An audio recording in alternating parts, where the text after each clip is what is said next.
नमस्कार मित्रांनो, आज आपण बनवणार आहोत चविष्ट आणि झणझणीत मिसळ पाव, महाराष्ट्राच्या खाद्यसंस्कृतीतील एक लोकप्रिय पदार्थ। ही रेसिपी अगदी सोपी आणि झटपट होणारी आहे। चला तर मग सुरुवात करूया। सर्वप्रथम कडधान्ये 4 ते 5 तास भिजवून ठेवा। नंतर कुकरमध्ये थोडे तेल घ्या, त्यात जिरे, मोहरी, बारीक चिरलेला कांदा चांगला परतून घ्या।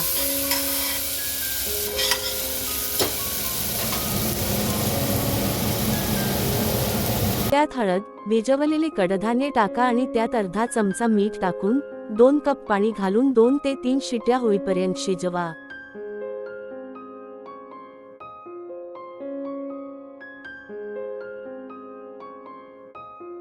आता एका कढईत बारीक किसलेले खोबरे चांगले भाजून घ्या। त्यात जाडसर चिरलेला कांदा, टमाटर आणि लसूण चांगला लालसर भाजून घ्या।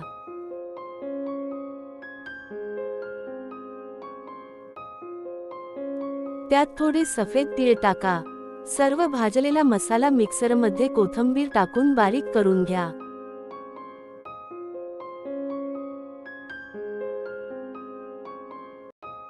आता एका भांड्यात तेल घेऊन त्यात जिरे, मोहरी घालून त्यात बारीक केलेला मसाला, हळद, लाल तिखट घालून चांगले परतून घ्या।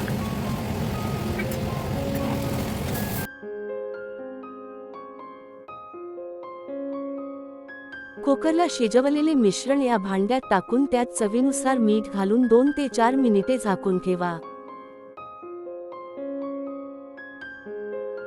उकळी आल्यानंतर तयार झाली आपली झणझणीत मिसळ तयार। एका बाउलमध्ये शेव घ्या, त्यावर गरमागरम मिसळ घाला।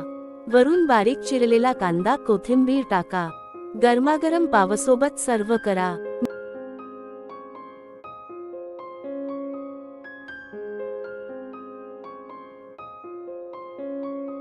मित्रांनो, ही झणझणीत मिसळ पाव रेसिपी तुम्हाला कशी वाटली ते कमेंटमध्ये नक्की सांगा। व्हिडिओला लाईक, शेअर आणि चॅनेल सबस्क्राईब करायला विसरू नका। पुन्हा भेटूया नवीन रेसिपी सोबत।